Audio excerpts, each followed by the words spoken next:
before. 1, 2, 3, 4. 3, 2, 1, 4. Here we are. So let's focus in just for a few moments, everyone. Listen. So let's extend through our bodies like we always do.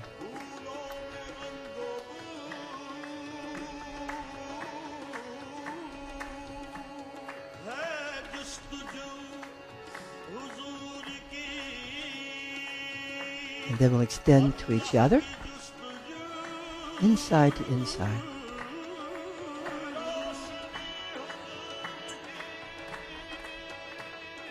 Then we'll extend to our ancestors, the mothers and the fathers, of the mothers and the fathers.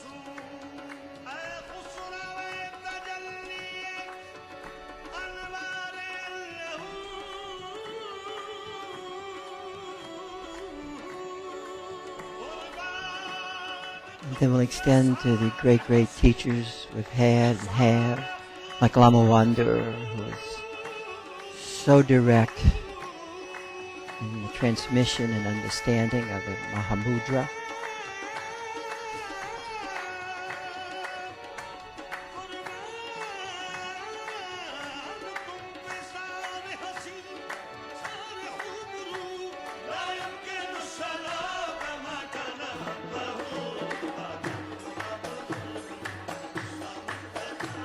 We'll extend to the different traditions we participate in.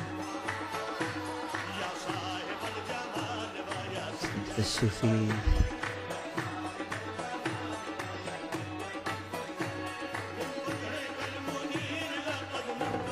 ride the song upwards, spiraling, vortexing.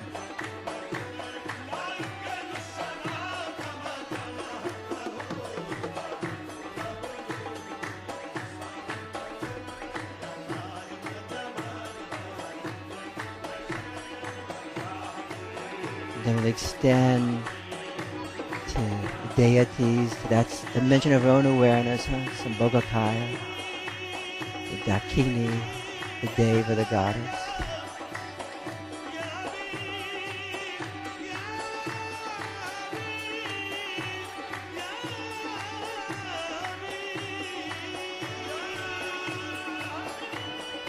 Feeling the breathless breath arise in us.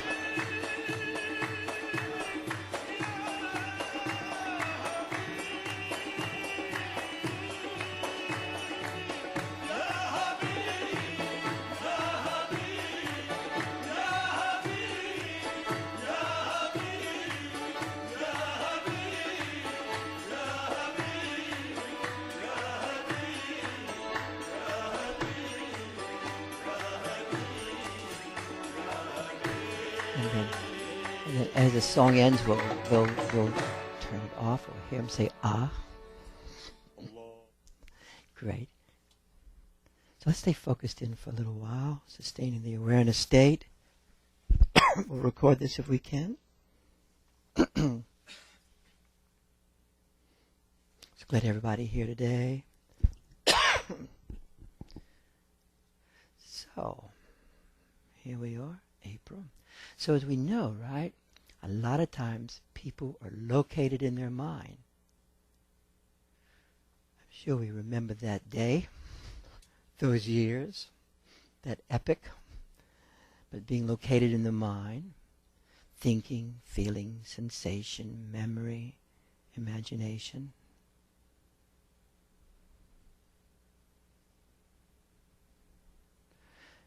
And if they're all really working well, that's really great.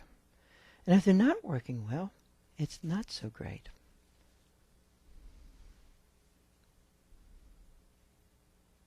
Then one day, whether working well or not working well, we shifted into awareness. People shift into awareness. They discover awareness. And that is a big step. It really helps one experience their self as not being their mind. Fixed or unfixed, good or not so good, it is a fantastic relief when we begin to have awareness of our thoughts, sensations, memories, imagination, and we realize that that awareness is different than the mind. It is both eminent and transcendent. That's the beginning of true transcendence, huh?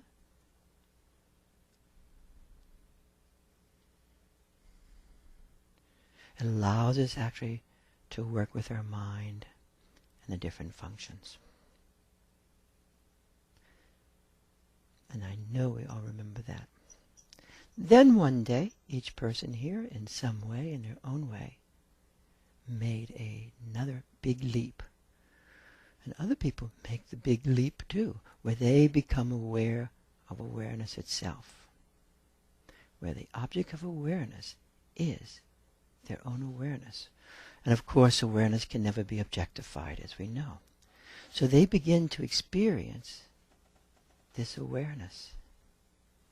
They begin to experience this awareness that is not only different than the mind, but has field characteristics. Isn't that amazing? It's different than a straight psychological state. It is awareness of awareness. They begin holding the field, entering the field, and actually begin to experience that their very essence has field-like qualities. It opens and closes, it extends and contracts. It can metabolize experience. Two people holding it can 1 + 1 = 3. Oneness arises in a very direct way. That is beyond the oneness of touch, the oneness of agreement, the oneness of co-memory. It's quite amazing to become aware of awareness. So we learn to hold it, we enter into it, and many, many phenomena. We are really entering Dzogchen at that point, to use that frame for a while. We begin to experience the qualities of the field, spaciousness and energy and light, oneness. Even the purity of it, begin to get those glimpses. Then one day, as we stabilize in this, we're always stabilizing in each little turn too. We stabilize, becoming aware of the mind. It's when we gain some stability that the next door opens, for the most part. So then, having gained some stability, we then start becoming the field. We start becoming awareness itself. And with that, there's a big leap. And then the kayas, the dimensions of awareness, begin to open up even more. And one of the first manifestations of our own awareness, as it opens up in such a profound way as we become it, is Nirmayakaya, to use this sort of language. And so here, in this dimension, we really begin to feel the oneness of the field, and we begin to experience the light, not only in our own body, but in the bodies of others in a very direct way. And everything intensifies. Perhaps we're feeling it right now. And the body of light begins to really grow, the Gnostic body. When we're just aware of the mind, there's no body of gnosis. As we start holding the field in awareness itself, the body of light begins to grow a little bit. But as we leap into the kayas, then the body of light, the Gnostic body, to use that, begins to grow. The porousness, the luminosity, the vehicle is really there. Then, as Nirmayakaya, as humanness and sentient beings, as awareness begin to manifest, we then can make the leap into Nirmayakaya, the Sambhogakaya, and begin to see that light in a very, very direct manner, where there are the configurations. We start experiencing the powers of the field archetypically, primordially. You with me? It's the beginning of the cosmological hit. And some may see the deities, some may feel those energies. but we're now going beyond our psychology. We can integrate psychology, our mind, all the way along the line. When we're aware of awareness in that third part, we can integrate the mind in it. As a kaya, we can really feel the mind as part of our awareness. Then as Sambhogakaya, we can begin to experience the deities in the human beings, in our bodies. We can see the beatific experience. Then one day, because the body of light, Sambhogakaya also, is so strong, the vehicle has been constructed, we can release into Dharmakaya.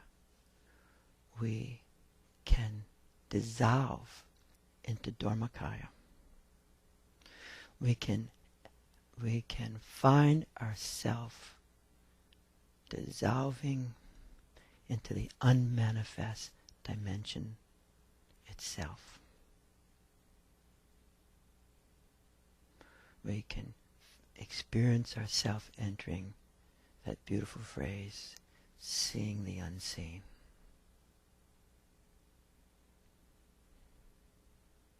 As you and I enter the unmanifest dimension,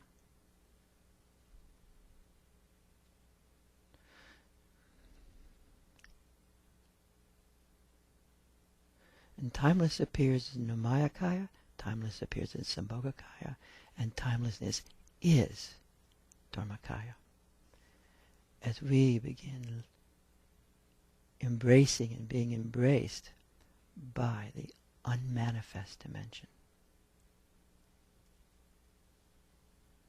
as we establish ourselves there,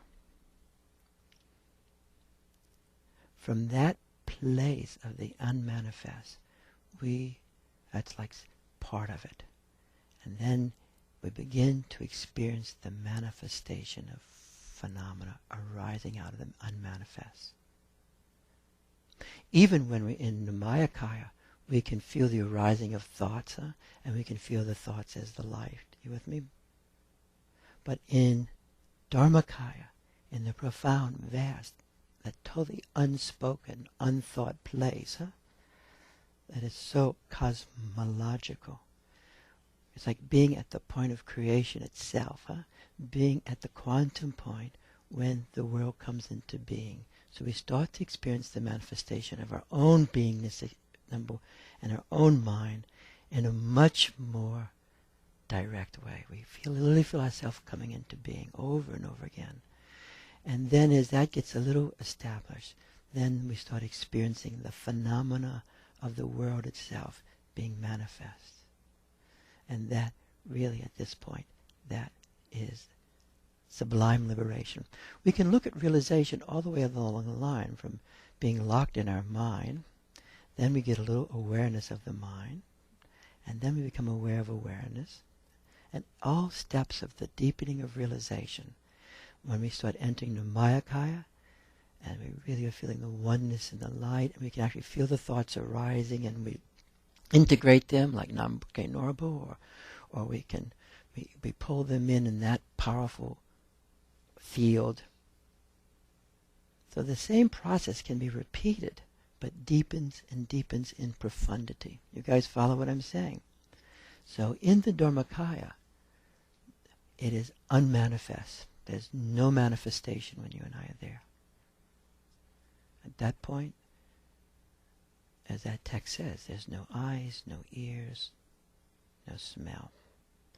Nonetheless, at the same time, we begin to experience the manifestation of our own being coming into being, and also we experience the beingness of the world coming into being, all simultaneously. So the difference between inside and outside at this point is completely cut. There is no difference of inside or outside. Now sometimes people can become aware of their mind, and they can leap into Dharmakaya. You with me? Or they become aware of awareness, and suddenly they leap into Dharmakaya. But for the most part, it's a bit more step by step for us. Okay? That's why when Lama was talking about Tripura, to Naropa. Tripura to Naropa. Yeah. Naropa was already head of Nalanda. He was like the dean of the largest university in India, okay? He had written a book called The Six Dharmas of Naropa, which actually have to do with the following. They're also called the Six Yogas of Naropa. You ever hear those? The six, or the Naro's six dharmas.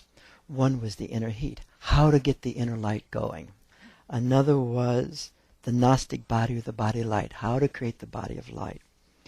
The third was the clear light of knowingness, the non-conceptual perception. The fourth was the consciousness transference, which is also a matter of extension. You guys, if you look at the six works of Naropa, and the third was the Sambhogakaya dimensions and what that means to enter that cosmically. So at this point he meets, he's the dean, he's the big Mohuka, and then he meets Tilopa, and then he really wants to take the final leap, not into an empty pool, but into the sea of light itself. So then Tilopa gives him a rough time a bit, But a certain work had already been there. As one enters the Dharmakaya, okay, that's where you are, let's say Karen. As one enters the Dharmakaya, you can literally see and integrate all the others. Sambhogakaya, Nimayakaya, where Michelle is, all at the same time. The field is that relational component, mindfulness, and being in the mind. You can literally hold the whole thing. Or it can all just be foreclosed and you just sit in the unmanifest state, watching the manifestation come out. You guys follow what I'm saying? When you're in Sambhogakaya alone and you haven't crossed over, that's still a bit foreclosed. You can get glimpses of it. We can all get glimpses. One of the big doorways of glimpses into Dharmakaya is breathlessness. So when you feel the breathlessness open, okay, that is opening up to the Dharmakaya state in all of us, right? You guys following this a bit here? So, at times also, the more you're located in Dharmakaya, then the more the Sambhogakaya dimension's easy, Nimayakaya dimension's easy. So the more in the Dharmakaya there's no action whatsoever, it's totally spontaneous. But as you touch these other levels, there will be action in the Mayakaya. You guys follow? And there will be these other things. So you're looking at, I'm looking at this from a frame of multidimensionality. Just putting in context the Lama's talk, okay?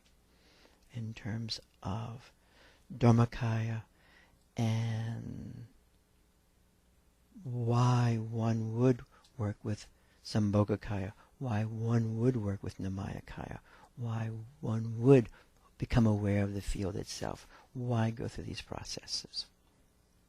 If you're just located in the mind alone, and you do not have some experience of the body of light, it ain't going to happen.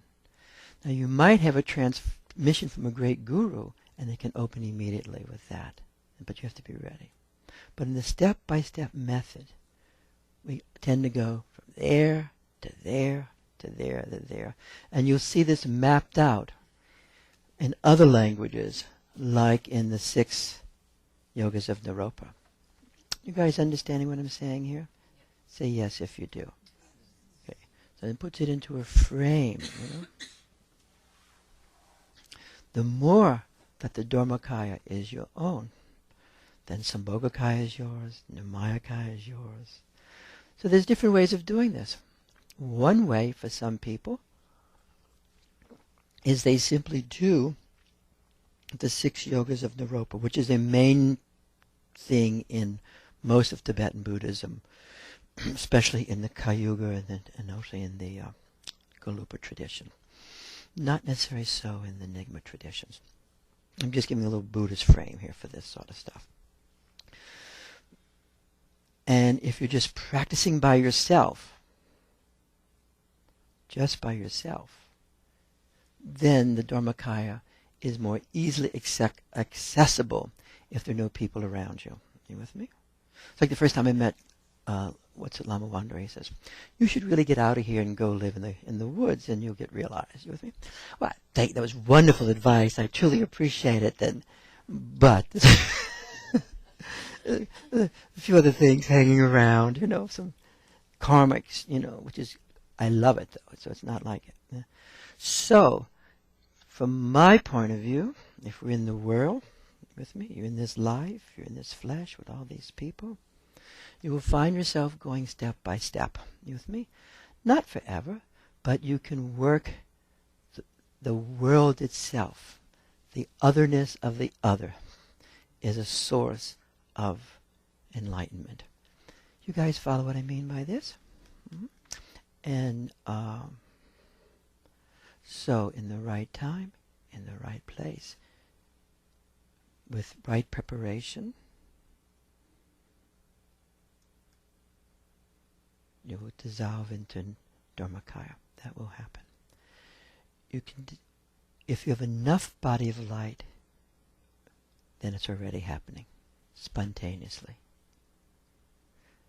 If you have enough luminosity, if your body has enough porousness, if it has enough fluidity, with me, enough resonance, if it's not just too chunky, I'm not talking about being plump, but if it has enough porous quality in it, enough of the light has been brought forth, enough of the resonance is brought forth, enough of the manifestation of awareness, you are manifesting awareness, and you're beginning to see through awareness into the other's awareness.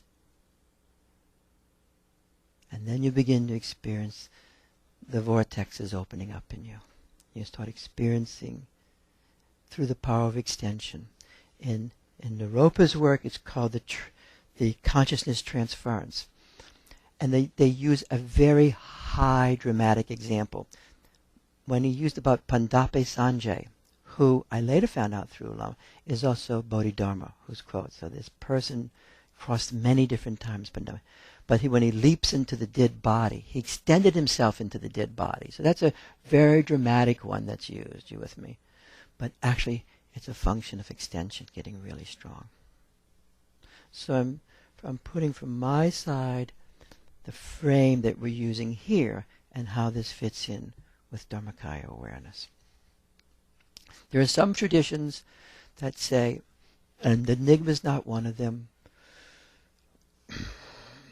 and neither is the Kayuga that Lama Wanders, that says, forget about Sambhogakaya, forget about Nirmayakaya, forget about this and forget about that. Other than that, you're wasting your time. And appearances are not divinity. You with me?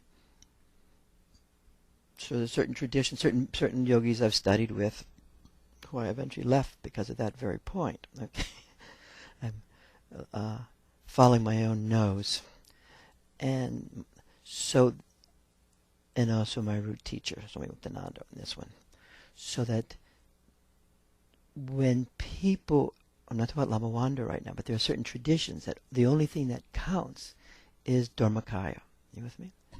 And usually it'll be very, very monastic. You with me?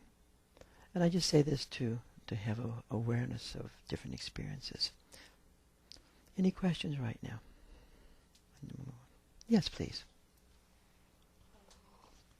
The manifest, leaping into the unmanifest, and from within the unmanifest experiencing the manifestation of awareness. In each of these dimensions, instant presence arises.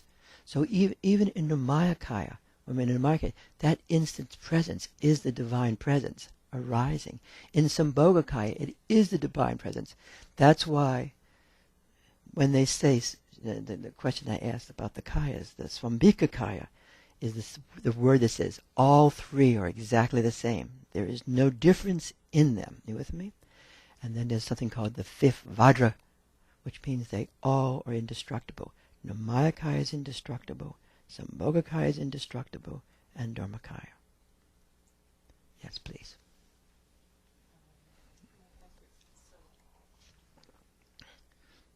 This is for Buddhist people right now. Okay. Yes.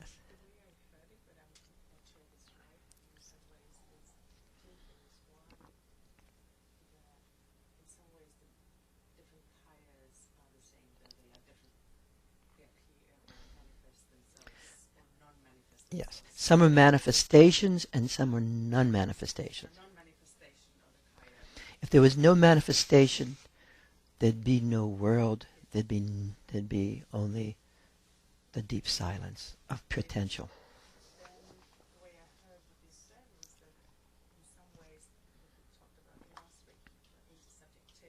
Yes. It's a pathway.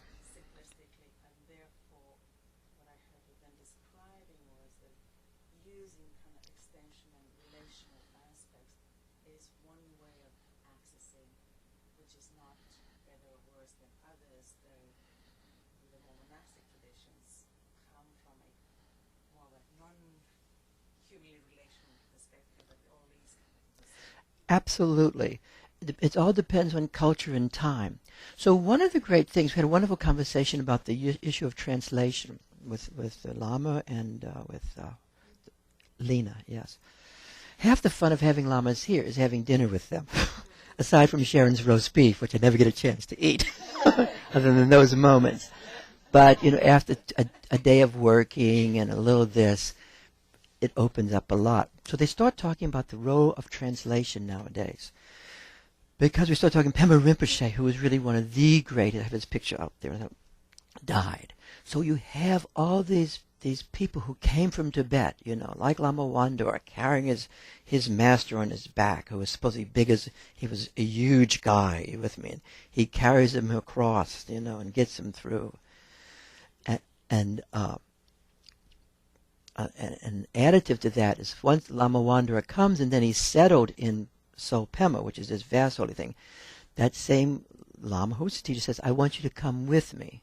And Lama Wandor says, oh, thank you so much for the invitation, but I'm not going to leave here. You with me? It's a very independent person, okay?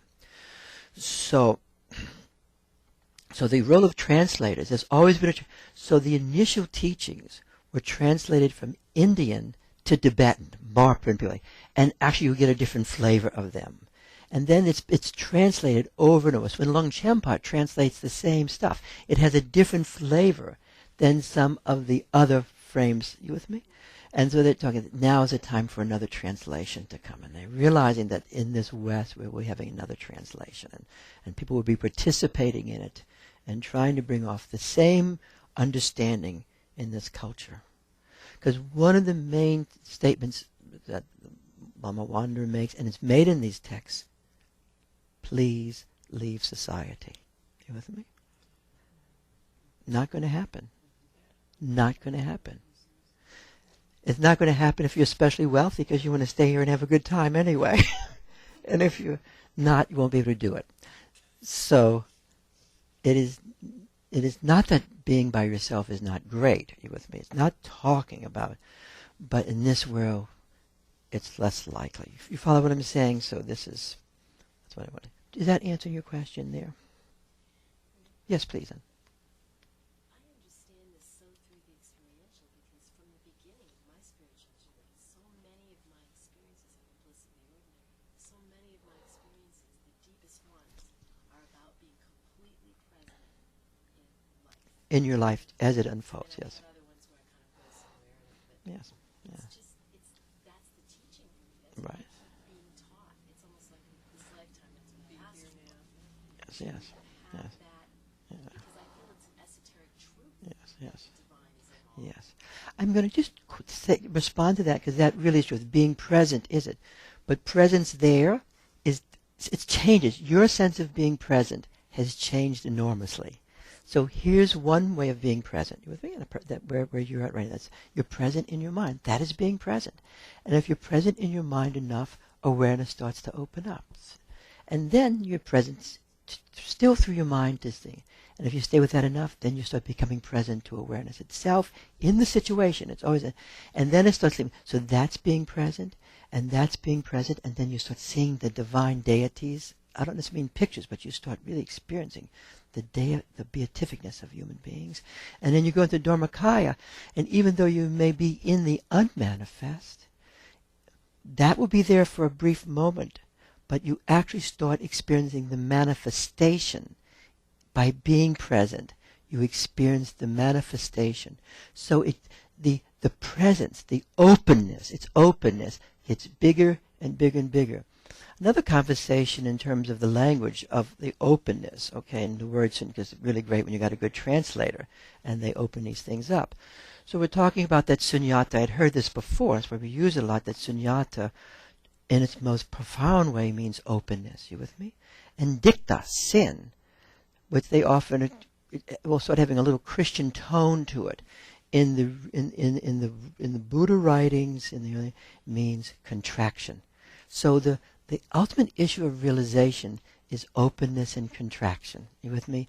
And the working on this profound openness to whatever is arising, and the slowly but surely moving through contraction, the contracted states, dikta, contraction. So it's these sort of things that I really like and opens up. Yes, please. Lama Wangdor says, and you've heard him say this before, and it is disconcerting in a way, because I truly feel from an experiential, having walked through this path for many years, experientially, and you were just saying, how you just pointed out to Patricia how her sense of presence has changed and so on and so forth. All of ours, yes. The notion that, that being in a thoughtless state and being in the silence is just another state of mind. And when I hear him say that, there's something about that that's very disconcerting. Okay. Because on one way, I think I understand what he's saying. On another way, I feel I know the difference. Yes. Let me help that, because we've talked about this before. Okay. I'm Sephora. Now, where Sephora is, whoever that person is in the mind alone, number one, I'm throwing through these 6 postures over and over again as a way of that person can enter into a thought-free state. It is a psychological state. She can enter into stillness. You do a little relaxation. You have a beer. Have 2 beers, not too many, because then you go into an altered state. Just have about 2. Some of us it's 1, whatever. But stillness exists there. Stillness does exist when a person's in their mind. So that stillness can be completely still and can also be thought-free. That psychological state is not the Dharmakaya. Okay? So he's trying to point out that you want to discover from within yourself when you're in the psychological thought-free state. You with me? Now, Jan, she becomes aware of her mind, and sometimes she's aware of her mind, and she learns how to deepen her. She's into mindfulness, and she starts feeling the self-soothing function in mindfulness, and suddenly she's in a thought-free state. She's not really aware of awareness. She's simply in a nice thought-free state here. They're a little sloppy at times, you with me? And they always say things that you have to swim for. This has been my experience. You've got to swim. Nothing is ever really told to you. You have to swim through it. You have to suffer through it. So that Jan's now in a thought-free state. She's in awareness, and that thought-free state is deeper than that thought-free state. You guys follow this? Look at your own experience. Now then, Heidi becomes aware of awareness. You with me? And in becoming aware of her awareness, she can start integrating her mind and starts metabolizing stuff a little better. And she's also in a thought-free state.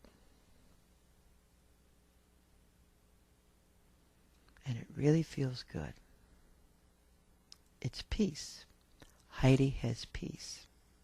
You with me? Peace. That is not the Dharmakaya. Then Michelle starts becoming the field herself. You with me? She's becoming oneness. You with me? She's becoming oneness in certain times. She might be oneness with one person. And then we know, as that beautiful way Lama Wandra answered Michael's question, Michael said, Michael loves his dog. He just loves his dog, And it's really beautiful. And he says, I love my dog, but what does this mean here? And then Lama Wandra says, loving your dog is a vehicle to universal life itself. You with me?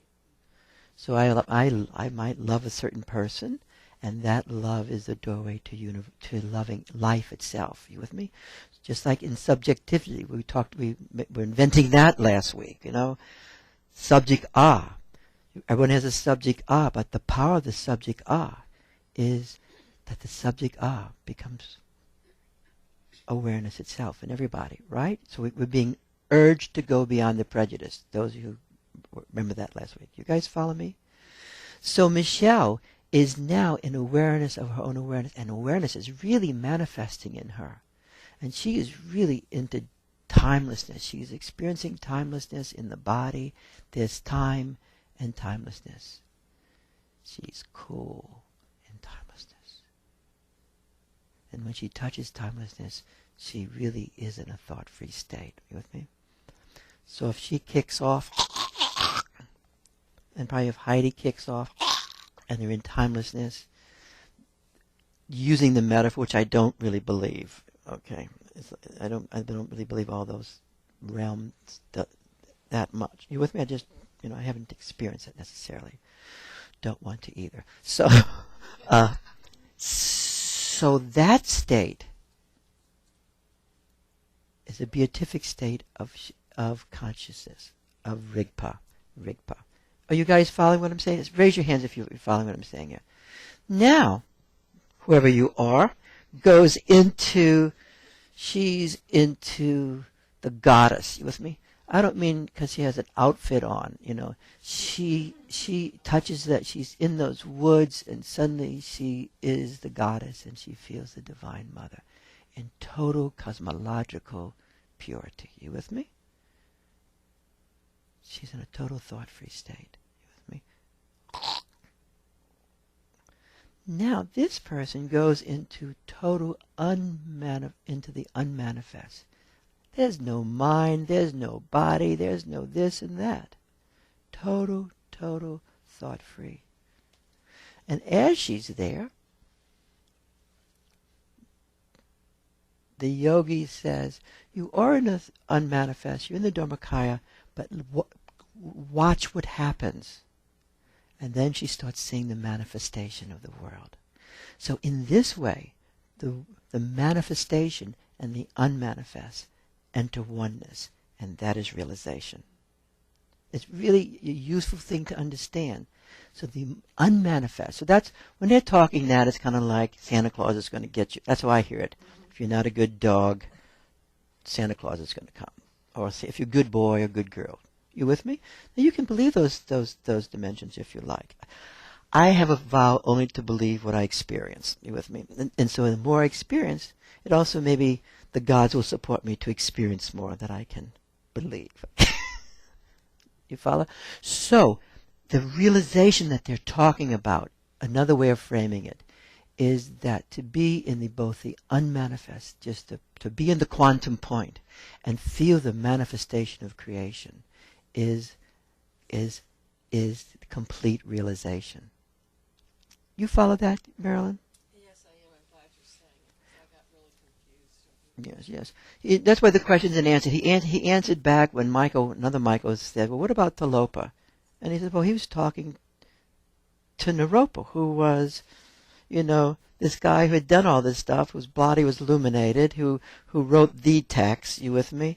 And now he's saying, as we all have to say, sorry, get the next one. Move. We're going beyond trance here. Okay, we're going beyond. You with me? Gati. In my mind is gati. Keep moving. Go beyond. Oh, go beyond. Experience the manifestation of the divinity of appearance. Now, there's a lot of different opinions on this. That's why you read all this stuff. That's why ultimately, who was the Lama? Oh, where I got this. This Lama was a very great Lama. Was saying, all this is opinion. It is all opinion. This is all opinion.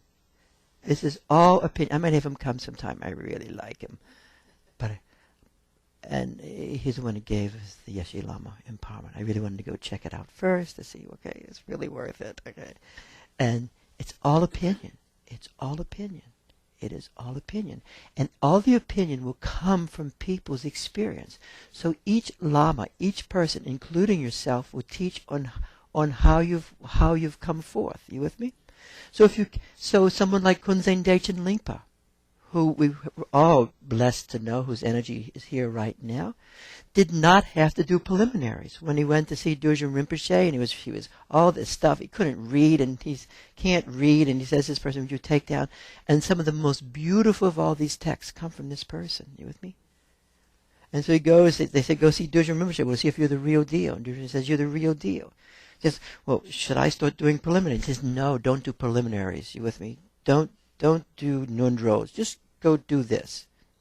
Okay?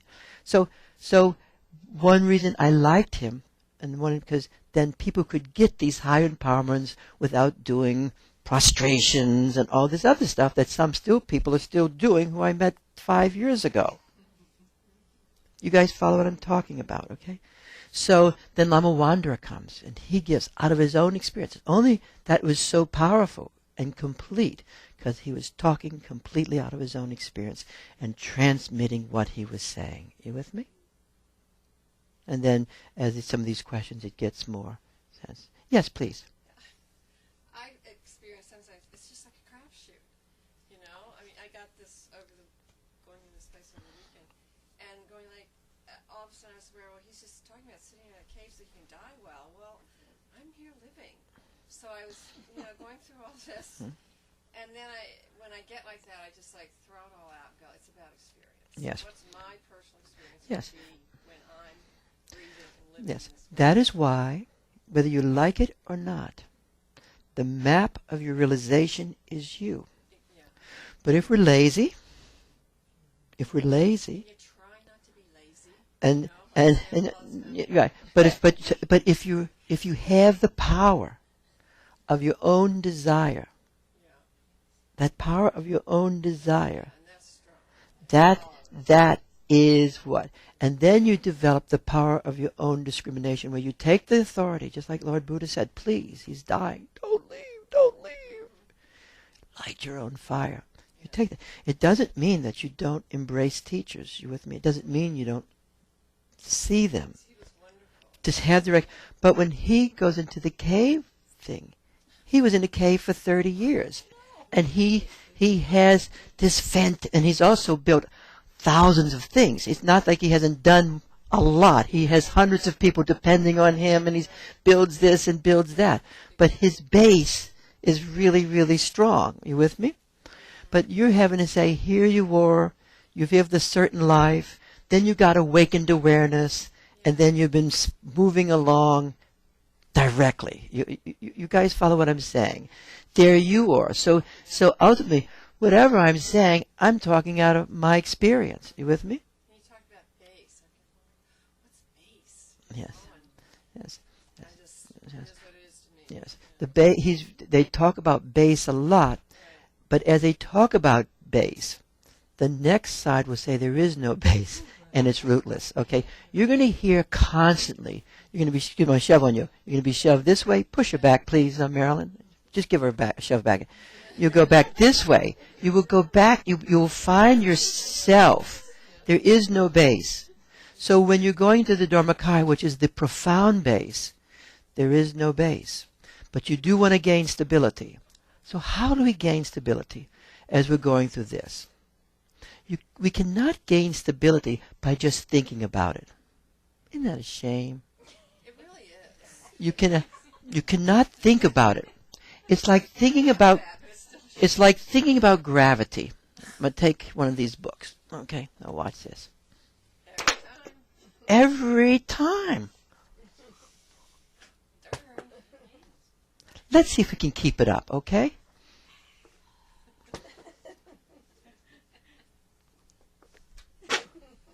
Every time. So we've learned that, right? Over time. We learn it not by thinking about it. We learn it by feeling it. Do we feel Get up, please, love. and walk over here, and just feel gravity as you walk. Just feel it. I mean, I'm stuck down here. You feel it. Just feel it. There it is. You with me? What's it like to feel gravity? Well, I mean, not to be, but I'm glad. I'm glad. We're glad you got it. You know, if you just kind of flow, okay. One of my birthrights. It's a birthright. Yeah. I just feel it. So as we're gaining stability, you'd like to think about the stability of primordial awareness, whether you're in Dharmakaya, whether you're in Sambhogakaya, whether you're here, whether you're here. You want to feel it like gravity. You want to attune yourself to it. Then you wonder, well, if that's just a collective thought pattern that makes us all gravitate. Yes, you can go that way, and there's no question that culture influence. So that's why that is why you also not only have a personal liberation, but you're also liberating yourself from cultures. You have to liberate from culture, and that is always part of. You want these traditions, these cultures to come. So glad they've come, and at the same time, you liberate yourself at the same time from. We have to liberate ourselves from all the dharmas. So you'll hear, please do the dharma. Please liberate yourself from the dharma. So in regards to stability, let's practice for a week, attuning ourselves to the awareness, which is in us all right at this moment, as gravity. That it's gravity. Just feeling it as gravity. Just feeling the gravity of it. Thanks so much. Okay. Now I'm just going to say a few more things and we'll move on. So, but does everybody understand that the manifestation is we start with some manifestation.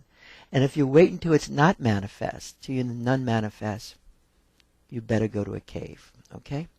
But if you have manifestation, and you can see manifestation, you can feel the manifestation, it will lead you directly into the unmanifest dimension. Just by even holding awareness together with another person and doing some of these little things we do to move it, the unmanifest will arise. As the unmanifest arise, which is the vast, it is thought-free. But it's not that thought-free. There is no mind at that point whatsoever. There's no mind in the unmanifest. You then have to start to, at the level of no mind, to experience the manifestation of the world. Then you truly experience divinity as your own self. You experience the creation emerging, and that is complete realization. And that we take as our own. We've got the empowerments, and we take that as our own. And then, in the Dharmakaya, as you feel that, then Sambhogakaya is ours, the clear light of awareness is ours, Nirmayakaya, you following this? Is ours. And when you're there, the whole shebang is there. And then you truly have compassion. Compassion, the translation of compassion actually means open-heartedness. The real, according to one of the conversations we had, open-heartedness. It's not kindness, you with me? It's open-heartedness. And it's the open-heartedness of this perception. This dimension can see and feel. A-okay, guys? Everybody's okay? Thank you, Peter. Yes?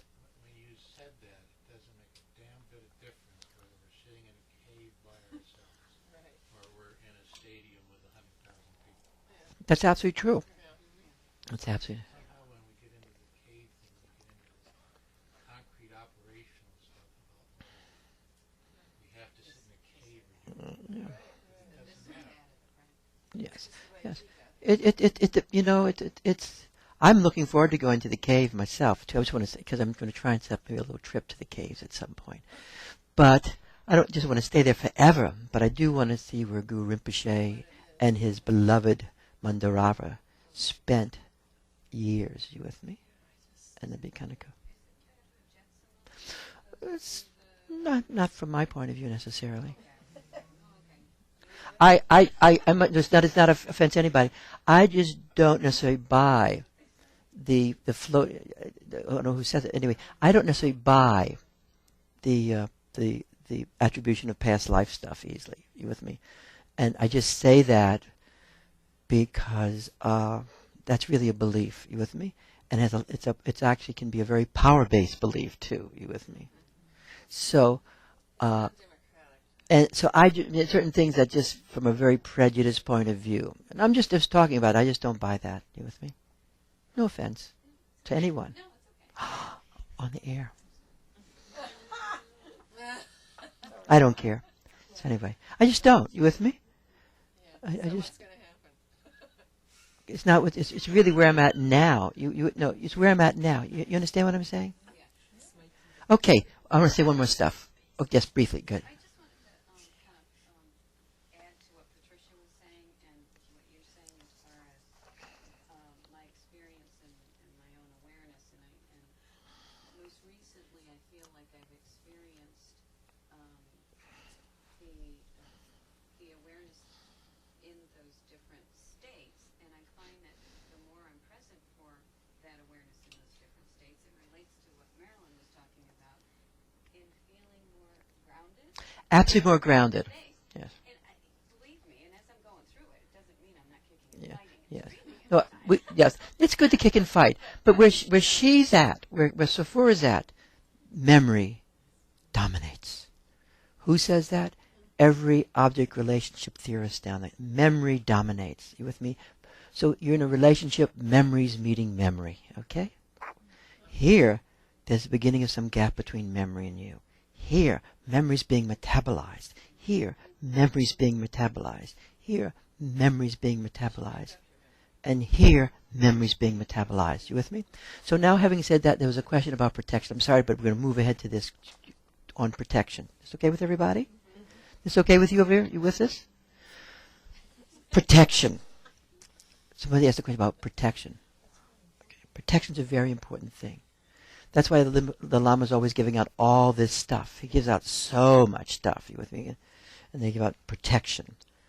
So protection. Actually, all the deities are a function for protection. They all are manifestation of powers to be embodied for protection. They are powers to be embodied for protection. Okay. What gives protection? A strong field at the different levels. You can imagine light to your body starts to rot. That is not the same thing as experiencing light. Okay? Or experiencing the field. So a strong field. So as the field starts to open up for this person a little bit, and then she becomes aware here, this person is more protected than this person, and more than that person. As this person starts really entering the field so much in her relational life, the mind, the flesh, this world, she's very protected, and her perception allows her to smell shit more than this one. This one, your very memory can bring you into shit and think it's really good, okay?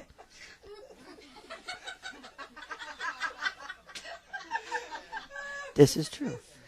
This one, there's less mind. At the cosmological level, you can really see the mind much more for the little thing it is. You guys follow what I mean? So a strong field. Whether we like it or not, we'll not get a strong field meditating 20 minutes a day. You with me? You'll get a little glimpse of field, but you will not have a strong field. It's a strong field at the different levels. So a strong field here is not the same thing as a strong field here, which is not the same thing as a strong field here, which is not the same thing as the Dharmakaya. We want to know that. You with me? Number 2, a strong mind. Now, really and truly speaking, and it's really fortunate, we do not have to have a strong mind to enter awareness and all this. Who says that? Longchenpa. Some of the others people say you do. Not true.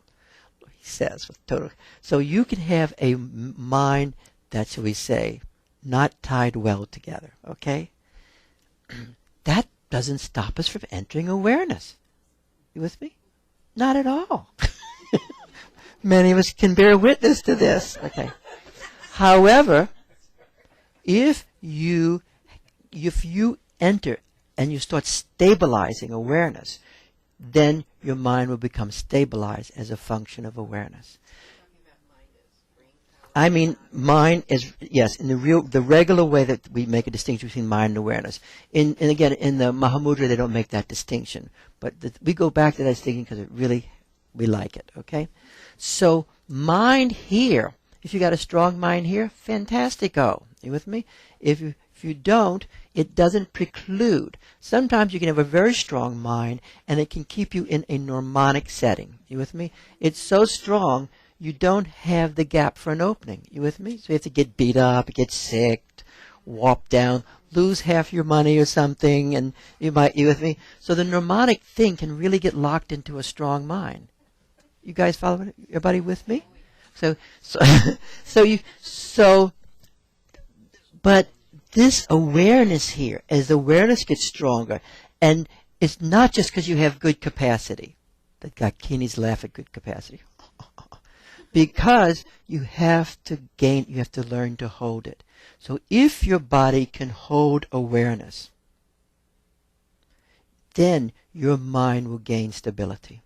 Even if it's fragmented, it will start to metabolize stuff, because it doesn't metabolize that piece by piece. It makes structural changes. You with me? The structure gets stronger because of the base of awareness. The structure gets stronger because of the base of awareness. You guys follow what I mean? Do you follow this? Now, strong body teeth. Yes, you want to say something? So if the mind is not well Together. it's really fragmented. As you're moving through here, at least some of my personal experience Yes. and watching others, is the living in the world can get rather really twisted, Yes. skewed, and the stabilization may or may not happen There's because living in the world is working against. Yes. Living in the world is working against that person to start off with. Okay? To start off with, it's working against them. And they don't have access to transitional space to start off with. If you gain access to transitional space, and you don't know how to work transitional space, and you go into fantasy, you with me? And you go into memory and fantasy can really get hyped up unless you're pulling memory and fantasy into the field to dissolve it. The big fuck up comes when you have an alive feel, a strong feel, and with a fragmented mind, you are infusing the fragments by the nature of awareness itself. You're infusing the fragments. You with me? Then omnipotence gets more, and fear even gets more. You with me? And victimization, which is a favorite internalization, gets even more. So this is a dangerous game. Okay? You guys follow what I'm saying? It is a dangerous game, and the danger of the game is that a person needs a proper setting to hold this process. You with me? And a proper setting. This is what I do. This is why I think. Of course, he's going to think this. He's one that psychotherapy is extremely useful for people as they have awakened awareness. You with me? Unless you've got your own private guru who can spend weekly times with you and not just visiting once a year and saying hello everybody. And I don't mean Lama Wandor with this. You with me? I'm talking about how I think about this stuff. So the more that people know about awakened awareness and know that it can become a powerful base, but that has to be the base, which means one's own affinity to the fragmented parts of their mind has to be, they have to sacrifice that, broken mind or not, to pull it into the awareness state to be metabolized. You follow what I'm saying? And can everybody do that? It depends if there's enough agency. For some people, no one here, they have no self-agency. The self has been gone. When the self-agency is gone, there's very little, if anything, that can be done. So it's a very prejudiced statement. That's why some remnant of self-agency is very, very important. Over time, people may gain self-agency, but really without self-agency and understanding that supports it, then the integration cannot take place. But I have total confidence if a person is working with this, with a discriminating way, the base of awareness starts to integrate their mind, and the split between the mind, as the mind is in the field, it starts to integrate. Because what does the field do? It integrates. The very nature of the field is integrated. Just feel the field in your body for 2 seconds. Suddenly you're integrated. You with me? Feel the field between you and a person, and immediately it becomes integrated. The nature of the field is integration. Okay? This is very, very useful and I think important. Okay? I mean, just go like strong body sheath. I'm sorry to be taking up some time today. It's not what I planned at all. But the strong body sheaths, okay? Some people have no body sheaths. They're like awareness here, but there's no sheaths on their body. Or they become aware of the awareness and they're very unprotected. They're very sensitive, but they have no protection. In my point of view, they should definitely do body work. You with me? Everything from Feldenkrais to massage to some form of gross Qigong. Means we have a very, why would I have Mr. Ma here? I love Mr. Ma. He's a very pure person. He has complete integrity. I can say this for everybody, right? In Qigong. But he has complete integrity. But what he works on is when you do Qigong with him, your sheaths get balanced out. Are you with me? Because he does a form of Qigong from a martial arts point of view. If you don't have sheaths in martial arts, you're going to be you're going to be hurt. So a lot of the work he does builds the sheaths, gives you a firm buffer. Are you guys follow what I'm saying right now? With that buffer, you are less susceptible to the impingement of the field dependent. I'm using field in a psychological way. Field dependence and field independence is a very important function. People who are field dependent and and you're not field dependent now. It has a little energy behind it. But it has but forget about the energy component of that, okay? But field dependence, you're influenced by all this stuff. You with me? So you have to get a buffer. You with me? When you're field independent, you're not so influenced by the field. You with me? That's a good thing and a bad thing also. Sometimes nothing ever gets through. So you want a balance, but you want to have sheaths. What Freud called the stimulus barrier. You want a good stimulus barrier. You want a strong sheath. If your sheaths are too strong, then you have to loosen up the sheath. Some people who come in, the sheaths because of fear are so strong. So you got to go, you have to pull the sheaths open. You with me? Some people have thin sheaths. You with me? This is very, very important in being protected. Raise your hands if you understand this. And you want to know where you're at with that. You with me? Qigong will help you. Hatha Yoga will help you.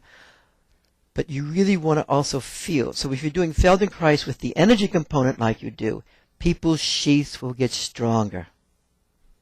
Everybody following this? Following this, Michelle? Okay, we're almost done with this. Strong body.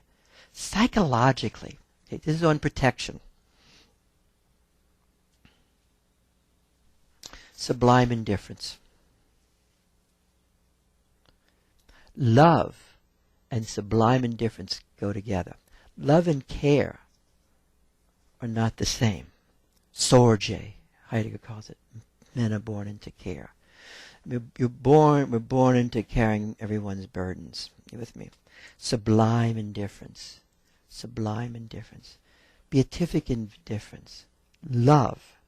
Open-heartedness. The oneness of compassion, which is not care. The oneness of compassion. Sublime indifference. Can you feel sublime indifference? The oneness of open-heartedness and sublime indifference. One time, someone asked Swami Muktananda this. Baba, some reporter, he was always very open, you know. He didn't ask the questions. People asked him questions. Oh, Baba, you seem to have everything. How are you so generous? How are you so loving? He said, I'm so loving because I don't care. I went, what? Sublime. So, when you're working this way, you have to cultivate sublime indifference. It doesn't mean you don't have an open heart and you don't have oneness, but you're sublimely indifferent to what happens. And if you're not, if you go into empathy, the process of empathy, you will identify with this person's pain, and it will come into you, especially if you have a strong feel. And I'm going to tell you a story about this. You should have a non-victim point of view. That means it's the dimension of victimhood in yourself, which we all have a little bit, has to be dissolved. Because if you have that in yourself and you're working with another person, you will identify with that, and that energy will come to you, either from that person or later on. If you see yourself as a victim, that state will easily pull the same energy field. That is why, for many things, it takes one to know one is really true. Not in this issue, okay? You want to free yourself from that background of being a victim. You have to do that. And that's part of the yoga of really being free. You with me? This doesn't mean being naive and think that everyone's out there is just goodies. You with me? At all. But you want to free yourself from the empathetic posture of trying to transform people's victim state through empathy. Everybody follow that? Let me give you a story about Yen Chin. Remind me in a few minutes. Okay. You want to, as much as possible, dissolve the introjective and projective configurations of yourself. This is really important. You have to somewhat deconstruct projection. Not easy to know. Not easy to know. Not easy to know. You with me?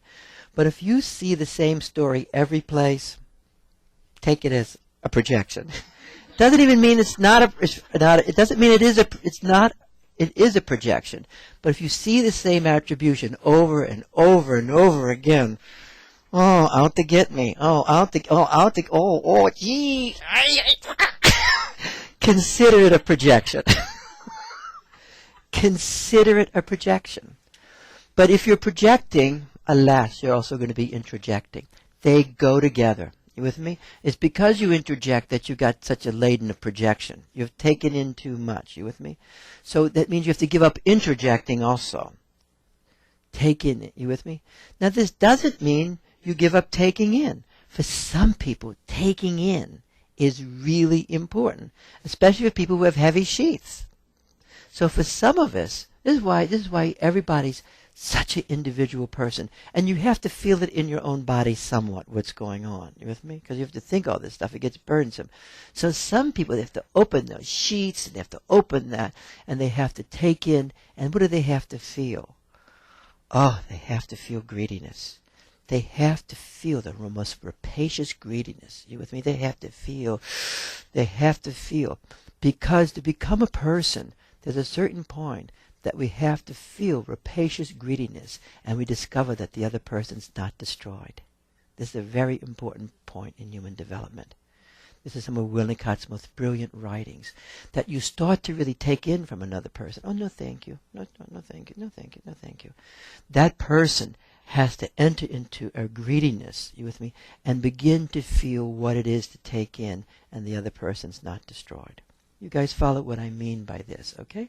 On the other hand, if you try and introject everything from everything you see and hear, you with me, and you're always introjecting, it will never be fulfilling, and then you will find yourself going into projection, into a victim state. You guys follow? I'm going through a lot of stuff. We'll go over it again, but we're just giving where we're going the next couple of weeks, okay? A non-empathetic approach to metabolism. What? A non-empathetic approach to metabolism.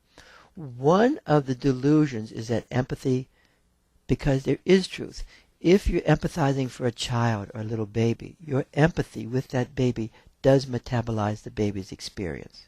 You with me? Na na nu nu, what's that? And the baby's crying. Our very connection with the baby, the oneness with the baby, helps the baby metabolize unbearable states. Right? This makes sense? Right? Say yes if it does. Okay.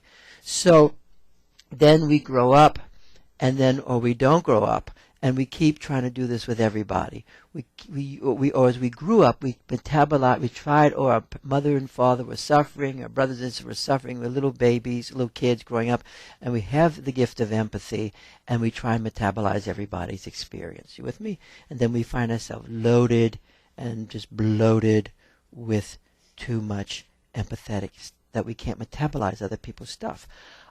You have to understand that you cannot metabolize other people's stuff. You can make structural interventions, though, and work with structures in a direct way. You can, by opening your own heart in oneness, help open up another person's heart. That's not the same thing as metabolizing content. So a yogi can work with the structures, but they are not metabolizing content. So now I'll give you a story about this. One day, when I was doing the Yen Chin thing, I'm entertaining people today, I hope a little bit. So one day, Yen Chin gave this big talk, 800 people. Some of you were there, and we had just bombed the embassy. You with me? Any of you there for that? Raise your hand. Anybody there? Okay. And so he comes in, he starts drinking water, and he's giving this talk, and he's really giving a political talk. The Chinese ambassador's there. Falun Gong is giving a rough time. And I'm sitting there, and a lot of the Qigong people all were passing out. There was so much energy, so much fire. And I'm saying, I'm not leaving this scene. It was a really great experience for me to stay in there. You with me? I was sitting in front, and now I'm starting to sing to myself, Born in America. Which is named Bruce Springsteen song. So I'm looking at Chin, he's looking at me, and he's giving this talk, and I'm singing Born in America, the little yellow people. And, and it's really this very fiery, huh? He's ranting, so I'm ranting back. Okay, what is he doing here? And then he stops the talk, and then he gives a meta talk on the necessity for conflict. You with me? And that the whole thing, there'll be no conflict, and you have to avoid conflict forever, because the Qigong is fire. You with me? It is fire. You with me? And the Qigong state, I'm talking about the true Qigong state, is fire itself. You with me? And see this exquisite second half talk on the fire of the light, because he always understood that the energy is ultimately light. You with me? It was magnificent. It was so magnificent. You with me? So I write him a letter and I tell him how magnificent it is. But we had all these people here, and he owed us a workshop. So he picked it up and said he would come to a workshop. Also, my brother had come from New Orleans. My brothers come up, and here they come. They're very southern, and here they're listening to this talk. And my brother had brought his son, who had a brain tumor in the cranium in the back. So I asked him how it went, and I asked my little nephew how it went. He says, I don't know. He says, really? He says, but all of a sudden there's this flash of light in my head, and I got a headache. So they go back home, and they can't find the brain tumor. Okay? Total cool, total goo. There's always some shit one has to go through sometimes to have something worthwhile happen. So anyway, I'm now going around, because then Yen Chin comes very graciously and is going to come do a workshop. So I have this workshop with about 150 people. I remember Amy was there. She's not here today. Amy was there. Marilyn Skipper there. Patricia's there. Mr. Ma's there. I don't know if Marilyn was there, but there was 150 of us in this room on 22nd Street. Is that, In that hotel? In a hotel. Oh, yeah. Okay. So there we are. And Yen Chin's talking, okay. There's a timeout. It's a timeout for lunch or something. Or it's a break. So Yen Chin leaves, and his lieutenants go with him. And they had asked me to rent another room. So I had rented another room. So, being the curious person I am, okay, they're all in that other room. The green door. What's going on there? Wait a minute. I'm renting this room. So I'm going to go see what's going on. I'd been in other situations with them. Huh? I'm the landlord. Yeah. I'm going to go see what's going on. And I'd been other places with them. So I go open the door. I walk in. And there's Yen Chin in a standing Qigong posture, which is there's a certain kind of a little bit military point of view he goes into. And there on the side are his lieutenants. Bo Xuan, who I know very well, and other people. And they're all in pain.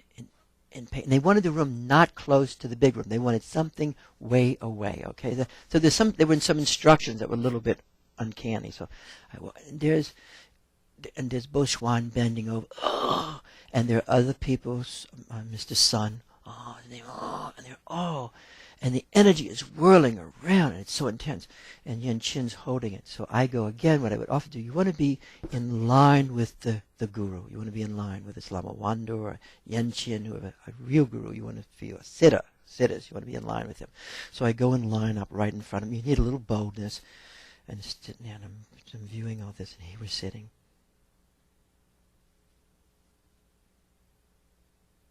And then he gives a word. It ends. Everybody bows, I bow, and we go back and think. Yen Qin always spoke about negation and the negative energy. And that negative energy, you have to do something with it when you're dealing at this high power that he operates from. And if you read some of his books, there's always some transference of the negative energy. Are you with me? So at this point, he was going through a transference of the negative energy through his people who are all learning to be great yogis, to transmute the energy within their bodies. You follow me? Something has to be done with it. Pretty dramatic scene. Okay? Really, really an awesome moment. You with me? And something that was really great. Okay, really great to see this take place. And you can really see people that are great yogis. And so that is part of that kind of healing. We don't do that here because we're looking at things from another point of view, another field where we don't do that. You with me? We don't do those sorts of extractions. You with me? We help bring forth light. We help bring forth the energy and the person that can be a dissolving. But we're not doing the extractions. You guys follow what I'm saying? You follow what I'm saying here? So we don't do that. But in that tradition, they do it, but they do it with a high level of confidence. So you want to not think of yourself, someone like Dr. Dang, who also, another great Qigong master we used to all study with, and who maybe have him come back again, would not primarily do what he did in extraction. He was born with a very powerful destructive Qi. You with me? So he was like a dragon. It was like a dragon who would dissolve stuff. You with me? So his capacity of dissolving tumors and very refined negative states is unbelievable. He's the greatest person in a very direct way with working with cancer and things like that. My dad lived a long time because of him. You with me? You guys getting what I'm talking about? Protection. So what this means for us is you have to look at your own person as, where am I at with the field, how strong it is in me. Secondly, where am I at psychologically? How's my empathy? How's my fusion? You with me? How's my fusion? How's my introjection projective capacities? Okay? And how's my non-empathetic approach to people's pain? You with me? That's not talking about compassion, open-heartedness.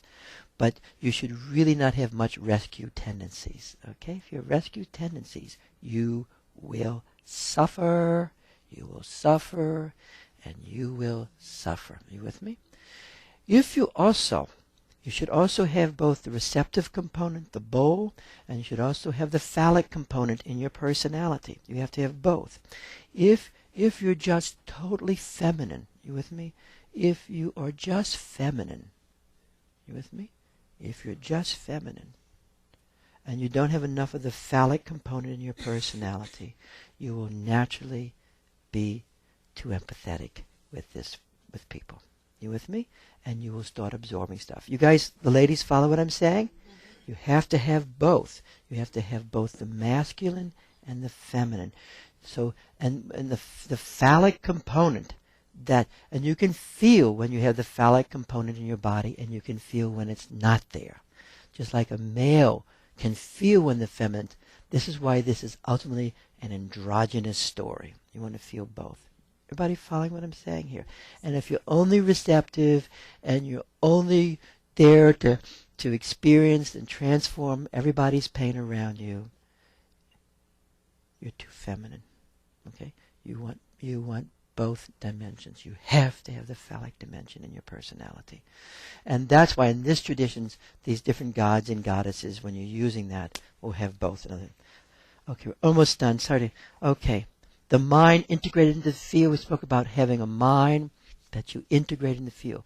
Whether you have a good mind or a not so good mind, you have to integrate the mind into the field. You have to integrate memory in the field. If you don't integrate memory into the field and it's split off, memory will organize you because it was earlier with you than the field. So you have to watch your allegiance and your loyalties to yourself as a kid. I'm going to tell you a few more things about this. We should all love ourselves completely. We should love ourselves right now, looking back from this point. I can feel, I can go through my life and feel affection, profound affection for the unfolding of who myself are. You have to be careful, though, if you reify one of those places. You have to be careful if you reify the baby. You have to be careful if you reify 14 years old. You have to be careful if you reify last week. You do not want to reify your history. If you reify your history, a thing will be formed. You with me? Rather than a metaphorical expression. You with me? So sometimes people reify the baby in them. You with me? And it becomes a thing. It becomes a rebus. You with me? That becoming a rebus will organize them in a regressive frame and in certain states of entitlement that will not be the human right as a grown-up person. And that has to be careful with. So you have to watch the reification of your childhood and the reification of other people's childhood. Doesn't mean you don't want to know the childhood, but you have to watch the reification. If you do a reification, there will be a rebus there. That rebus will start to organize you more than the field. Everybody follow what I'm saying here? Okay. So we covered a lot of areas, and I'm going to go over it, but this is where we're going to go the next couple of weeks, okay? We're going to focus more on the unseen knowingness, on the Dharmakaya, because there's an empowerment given us around this with the Lama Wanderer, and if some of us have it, all of us will have it. That's the way I look at these things, okay? And we're also going to talk about protection. Yes, dear?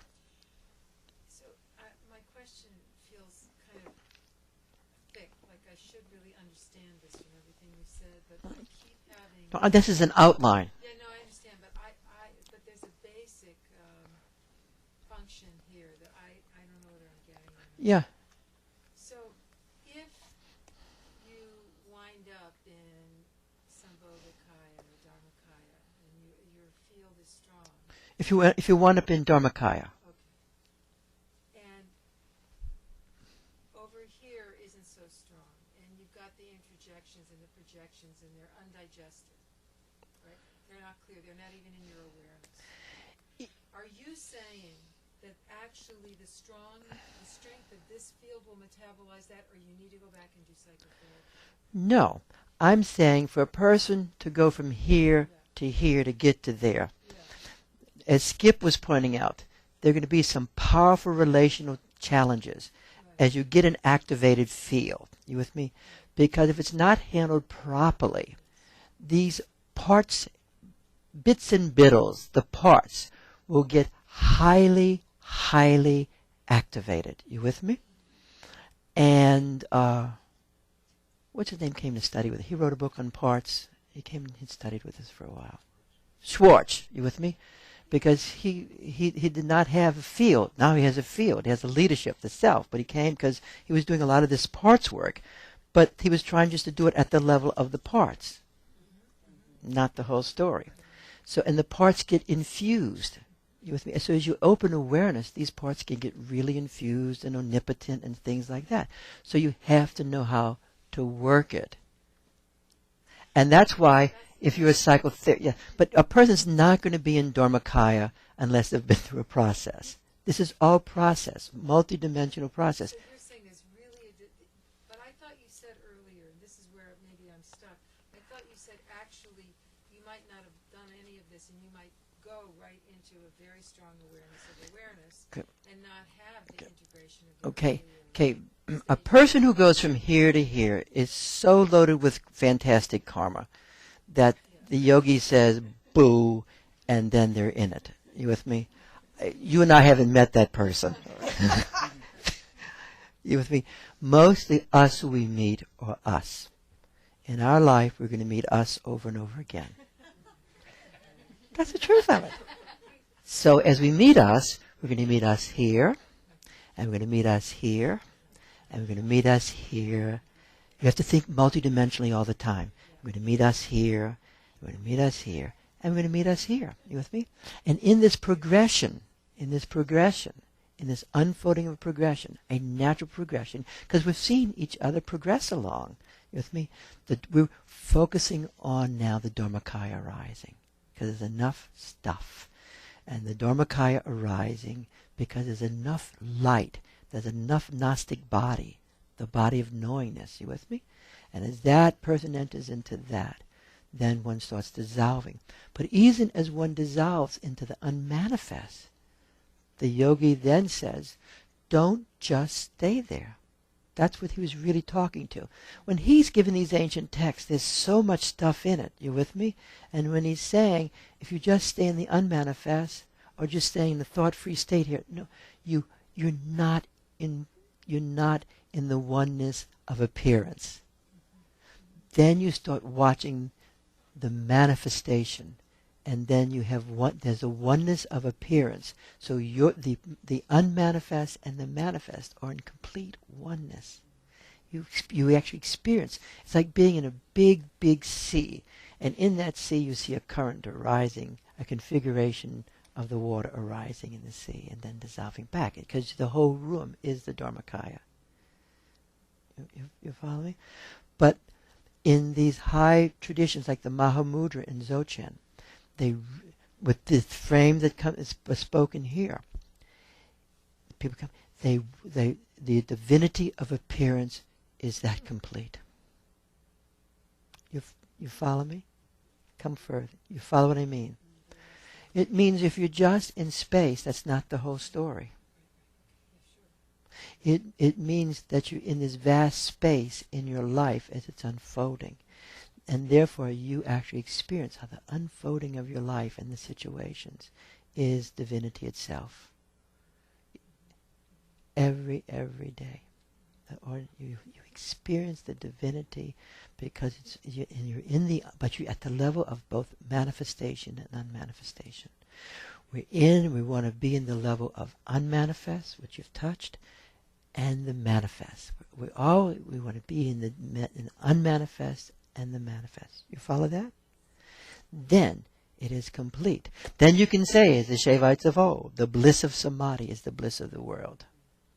The bliss of samadhi is the bliss of the world. And there is no cut. There is. And that frame embraces life itself in all its manifestations. Not every tradition does this. You with me? Many do. Certainly. Elatter Bean does. So this is an incarnational frame. I know we're going over this, but we always go back to the same thing, because when you go back to the same frame and you hear a great yogi talking, it will help you understand what's being said.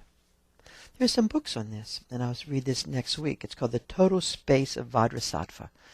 This is one from the Dzogchen point of view, and it's on the Dharmakaya. This and what's the Queen, the other text I recommend? Mother, right. It's on the goddess he's talking. I am oneness. Okay, that's one. This is the other major text of Dzogchen, the tantric text. Okay, the Total Vase of Vajrasattva. It's on the Dharmakaya. Okay, this one you can get. This is the Lamp of Mahamudra. This is the best book in my thing, other than Lama Wander's talks. Lama Wander's talks on Mahamudra. That talk he gave, by the way, again, this is why it's fun to have to him, is something that his teacher gave to him, who another teacher gave to him. So in the Tibetan stuff, there's layers of stuff which they give out. You with me? The really great ones give out what they were given. So when Lama Wander's giving this is not a published text. It's the text that he was given by his teacher from another teacher, where they really make it the lineage story, the field story. Or what's the generational field stuff? The generational field, what you guys do? Constellation. It is the generational field, the power of the generational field. That's why it's. Right? So this is a great book. by Telly Nusset Rundrel, okay, and it's on the Mahamudra. And then another book on this is The Basic Space of Phenomena by Longchen Ramcham, and it is all in the Dharmakaya. It's all in the Dharmakaya. So if you're interested in reading about the Dharmakaya, you can do it. And then if you're also interested in the 6 yogas of Naropa, and here's Tongkampas, who was the head of the Galupa group, and he was really a great, great, great, great person, written by Glenn Mullen, who came here one time. Who was here for Glenn Mullen when he was here? No one here, Glenn Mullen? Oh, no one. We had a couple. Dowling was wild and crazy. Glenn was the talk about sex the whole time. That was Glenn. He was great. He was good. we had a great time.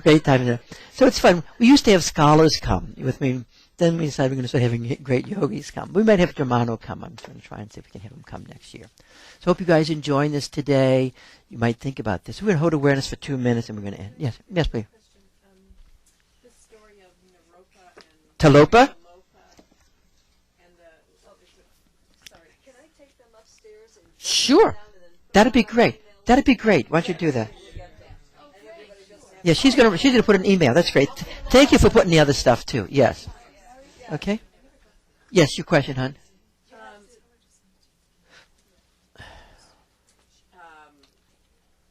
That to me it was I couldn't figure out whether it was myth or history, so I sort of put it in my mind as sort of a mythological history of Yeah. the relationship. Yeah. And as a teaching for me, what I took was that he kept having to prove his devotion to the spiritual work, and that no matter time after time after time, no matter what he did, it was put aside, and then he was given another difficulty to overcome, and it's the story of the guru setting up the impossible task.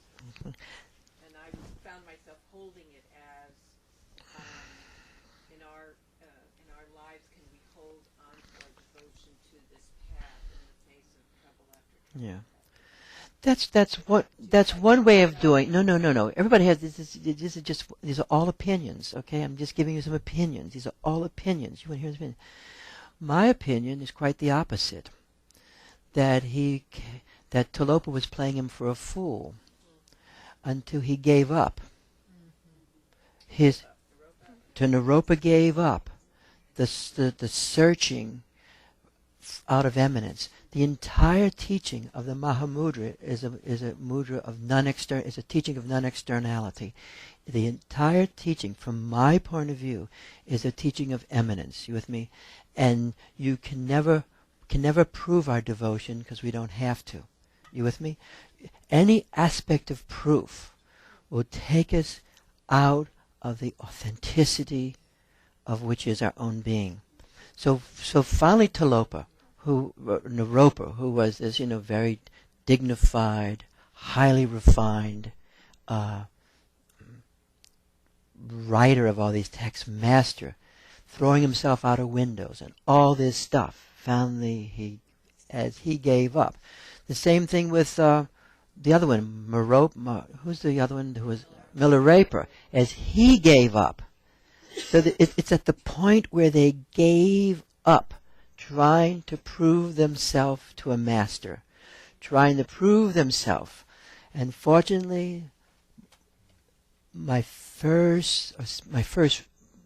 Muktananda, but one of my first meetings with him, where he said to me, and I said, "Oh, Baba, I love you so much. I love you so much." Moo. And then he looked at me, and he went, You're getting off to a very bad start here. It's my heart, but you're getting off to a very bad start. Here you are finally, and this is what you're doing? And I'm thinking, oh my God. He says, look around. What do you see here?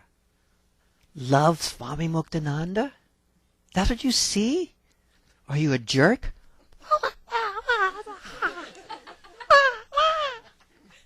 It says, love yourself. Honor yourself. God dwells with you and you. Where's the Guru? The Guru is the light of your own awareness. You're... What? What? Get out of here. Then later on, he took me and held me in his lap. After I gave that up. That's when... You with me? Because other than that, such affection makes people into slaves, sucking shit, going against their own being. You with me? Searching for what they will never ever find. This whole thing, you will never ever ever find it outside yourself. Where's that little book? We'll read it next week. You will never ever find this. As you read Tilopa and these people, that's what they say. You are making a jerk out yourself. It doesn't mean you don't visit great yogis out of resonance, but you will never ever. It is not a function of the proof of our devotion. I think I was, whatever the word I used, that's sort of my message, is to hold on to your I am that in the face of incident after incident. Incident after incident, yes. Your deepest knowing, as Yes, yes. Lama Wanda was saying, of the lies that we tell ourselves. Yes, yes. And when we see a person who has all that light, naturally our body's pulled to it. We go right to it. You with me? And that's the positive part of it, because out of resonance we awaken more. But it's a tricky thing, because then we make it their person. You with me? And he's a very humble person. So if you have one who has a lot more, Muktananda was like a peacock. He was very, and he was totally cool, and he knew he was cool. You with me? I hope everybody got something out of this today. Take it easy. See you. Loving the Guru is great. And loving the Guru in a person is really great. You with me? But you want to love the Guru from equality consciousness. And when you don't love the Guru in yourself or the people from equality consciousness, then suffering will follow. I always appreciate that and what he gave me that day. Thank you guys. See you later. Take it easy. We did a lot. Next week we'll just work on awareness.